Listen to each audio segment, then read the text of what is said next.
New questions about whether evidence that could solve rapes in Boston was left sitting for months, leaving potential suspects on the loose and survivors waiting for justice. 5 Investigates' Karen Anderson was the first to report on delays in the Boston Police Crime Lab. And Karen, you've obtained new documents that expose even more concerns. And this report claims evidence from rape kits was neglected, no action taken. Now, that evidence collected from survivors of sexual assaults, undergoing grueling, invasive exams, hoping their attackers will be found, hoping other women will be protected.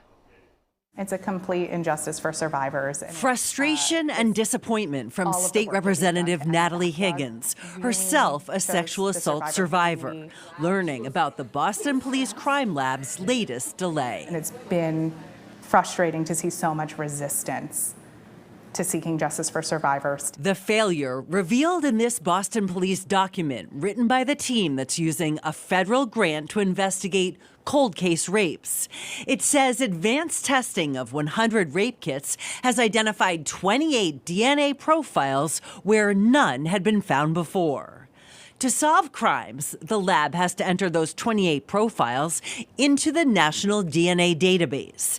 That's where a rapist's DNA might be matched to a name. But the report says the DNA profiles have been sitting at the lab since last October without being uploaded in a timely manner. My reaction is, are you kidding? Like October of 2023, you've had DNA profiles that you still haven't uploaded? Each one of those profiles, what does that represent? That represents a survivor who was courageous enough to come forward and report their sexual violence to law enforcement. And we have a duty and an obligation to seek justice for them. Another significant issue, according to the report, the Boston Police Crime Lab is not using the most current technology on rape kits. It's a way of looking for male DNA called Y screening because it looks for the male Y chromosome. It's considered to be a faster and more efficient way of processing rape kits, and that's why labs across the country use it, including the Massachusetts State Police Crime Lab, New York, Philadelphia, and Seattle, but not Boston. We're not using the most advanced screening, Y screening. Why not? At a city council hearing in May, the police commissioner said what they have is sufficient. I mean, there's always new, better things that might come out, but the fact is it does the same things.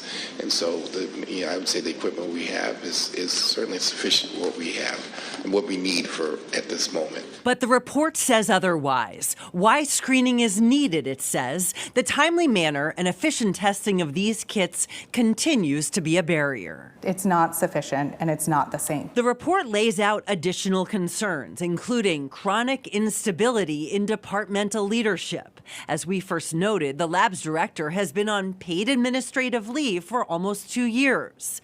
And there is reference to dysfunction in the department, systemic barriers dividing the sexual assault investigative team, and a lack of leadership buy-in to improve how sexual assaults are investigated. So I think just this report alone is showing why we need to use new technology, why we need to continue to do better, whether it is the untested kits, the tested kits that weren't tested properly and have new technology. We're not letting up.